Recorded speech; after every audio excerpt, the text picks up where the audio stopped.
Shalom, puji Tuhan kita bertemu kembali dalam renungan 18 Agustus 2022, masih dalam suasana peringatan proklamasi Indonesia yang ke-77. Bapak dan Ibu yang terkasih di dalam Tuhan kita Yesus, sebelum kita masuk ke pembacaan nats firman Tuhan, terlebih dahulu marilah kita berdoa. Bapa di surga, terima kasih Tuhan jika pada hari ini kami masih Tuhan berikan kesempatan memperingati ulang tahun kemerdekaan negara kami Republik Indonesia yang ke-77. Dalam hal ini Tuhan, kami juga ingin membaharui sebagaimana Tuhan memberikan pertambahan umur bagi negara kami juga ingin membaharui kehidupan kami melalui renungan pada malam hari ini. Terima kasih Tuhan, biar kiranya firman yang kami pelajari ini bisa menjadi suluh bagi kehidupan kami dan terlebih lagi dapat kami lakukan di dalam kehidupan kami. Di dalam Kristus Yesus kami berdoa. Amin. Saudara-saudara terkasih di dalam Tuhan kita Yesus. Pada malam hari ini, nats yang diambil dari 1 Yohanes 5 ayat 1 sampai ayat 5. Demikian firman Tuhan. Iman mengalahkan dunia. Setiap orang yang percaya bahwa Yesus adalah Kristus, lahir dari Allah, dan setiap orang yang mengasihi Dia yang melahirkan, mengasihi juga Dia yang lahir daripadanya. Inilah tandanya bahwa kita mengasihi anak-anak Allah, yaitu apabila kita mengasihi Allah serta melakukan perintah-perintahnya.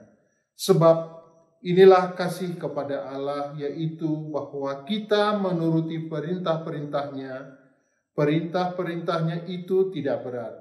Sebab semua yang lahir dari Allah mengalahkan dunia. Dan inilah kemenangan yang mengalahkan dunia, iman kita. Siapakah yang mengalahkan dunia selain daripada dia yang percaya bahwa Yesus adalah anak Allah? Saudara-saudara terkasih di dalam Tuhan kita Yesus. Pada malam hari ini renungan kita beri judul, bagaimana cara kita mengalahkan keinginan dunia. Pada ayat ke-5 dan ke-4 dikatakan, sebab semua yang lahir dari Allah mengalahkan dunia. Dan inilah kemenangan yang mengalahkan dunia, yakni iman kita. Setiap orang, terutama anak-anak Tuhan, selalu mendambakan hidup yang berkemenangan. Namun dalam kenyataannya, rohani kita sering tidak stabil. Terkadang kita bisa menang mengalahkan keinginan dunia, tetapi sering juga kita kalah. Akibatnya kita mudah jatuh, bangun dalam dosa dan kesalahan yang sama. Saudara-saudara, renungan dari 1 Yohanes ayat 1 sampai 5 ini memberikan kita paling tidak ada 3 resep yang bisa kita lakukan agar menang dalam keinginan mengalahkan keinginan dunia. Pemahaman Alkitab tentang dunia bukanlah hanya dalam arti yang sempit, yakni dunia jasmani tempat kita tinggal saat ini. Istilah dunia juga dipakai untuk menunjukkan pola hidup yang bertentangan dengan kehendak Tuhan, yaitu kehendak dunia. Dalam 1 Yohanes 2 ayat 16 ada dicantumkan 3 jenis keinginan manusia. Yang pertama yaitu keinginan daging. Yang kedua, keinginan mata. Dan yang ketiga adalah keangkuhan hidup.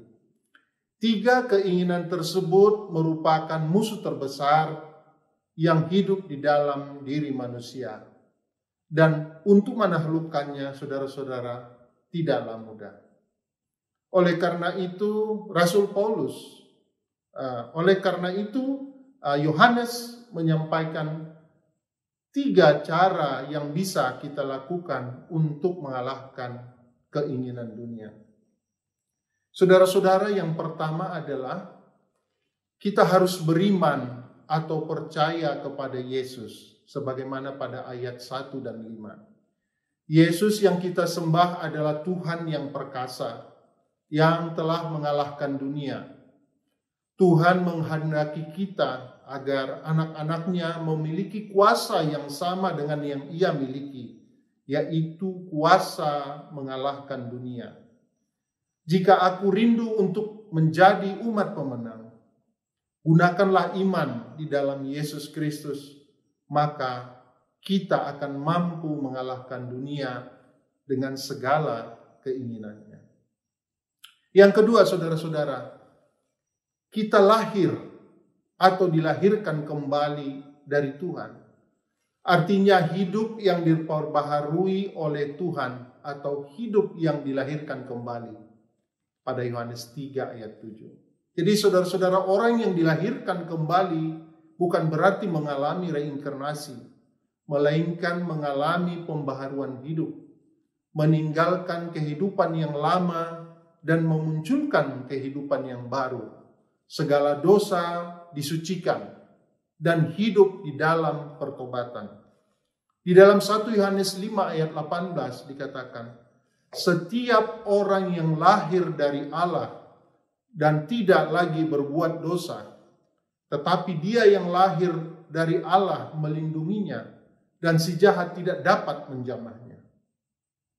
Yang ketiga, saudara-saudara, bagaimana kita bisa mengalahkan keinginan dunia, yaitu melakukan perintah-perintahnya, seperti pada ayat 2 dan 3.